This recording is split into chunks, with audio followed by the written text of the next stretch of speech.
বোনটি হজ করতে এসেছিলেন, আল্লাহর কাবা ঘর তাওয়াফ করতে এসেছিলেন, কিন্তু এমন একটি ঘটনা সেই সময় ঘটে গেছে যে ঘটনার কারণ জানার পর রীতিমতো ভয় পেয়ে যাবেন আপনিও, এমনকি নাউজুবিল্লাহ বলতেও বাধ্য হবেন।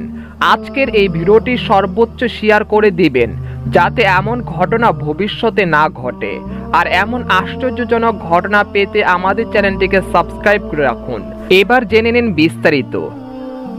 এই বোনটি পবিত্র কাবা শরীফ তাওয়াফ করতে গিয়েছিলেন। হঠাৎ জোরে জোরে চিৎকার করতে লাগলেন, এমনকি তখন মাটিতে গোড়াগড়ি করতে শুরু করে দিয়েছেন, এমন কাজকর্ম করতে শুরু করেছে। আশপাশের হাজিরা তাকে বাধা দেওয়ার চেষ্টা করে, কিন্তু তাকে আটকানো যাচ্ছিল না। এমন জোরে জোরে চিৎকার করছিল, তার চিৎকার শোনার পর কলিজা কেঁপে উঠবে। সবচেয়ে আশ্চর্যজনক বিষয় হলো এই ভদ্র মহিলা অন্ধ নয়, তারপরও তিনি কাবা শরীফ দেখতে পাচ্ছেন না, অন্য কিছু দেখে চিৎকার করে কাঁদতেছে। চলুন ঘটনার সারমর্ম জেনে নেওয়া যাক। যখন এই ভদ্র মহিলাটি কাবা শরীফ তাওয়াফ করেছিলেন, তখন ঘটনাস্থলে কাবা ঘরের এক শায়েখ উপস্থিত ছিল। তখন শায়েখ জিজ্ঞেস করেছে, তুমি জীবনে কি এমন ভয়ঙ্কর গুনাহের কাজ করেছো? তখন ভদ্র মহিলা বললেন, আমি এক পরিবারের মায়েত এর গোসল করানোর সময় মুখে কালো জাদুর তাবিজ ভরে দিয়েছিলাম, তারপর ওই সপরিবারের সকলেই ইন্তিকাল করেন। নাউজুবিল্লাহ। এই হলো আসল ঘটনা। তবে ভিডিওটার কাহিনী কতটা সত্যি তা কেবল আল্লাহ রব্বুল আলামিনই ভালো জানেন। কথাটা শুনে আমার কলিজা কেঁপে উঠেছে। আল্লাহুম্মা গফিরলি।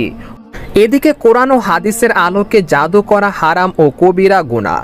কারো প্রতি কোনো উদ্দেশ্য হাসিলে জাদু করাকে ইসলাম নিষিদ্ধ করেছে, কেননা তা কুফরির শামিল। জাদু করা কুফরির বিষয়টি কোরআনুল কারিমে সুস্পষ্টভাবে উঠে এসেছে।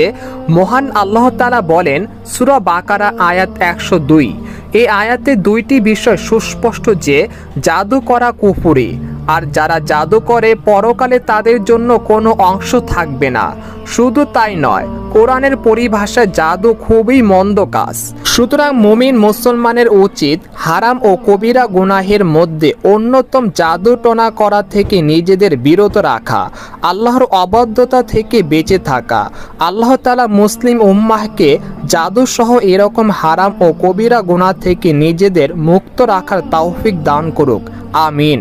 আজকের মতো এখানেই শেষ করলাম। পরবর্তীতে ভিডিওতে আবার দেখা হবে, সেই পর্যন্ত আমাদের সাথেই থাকুন।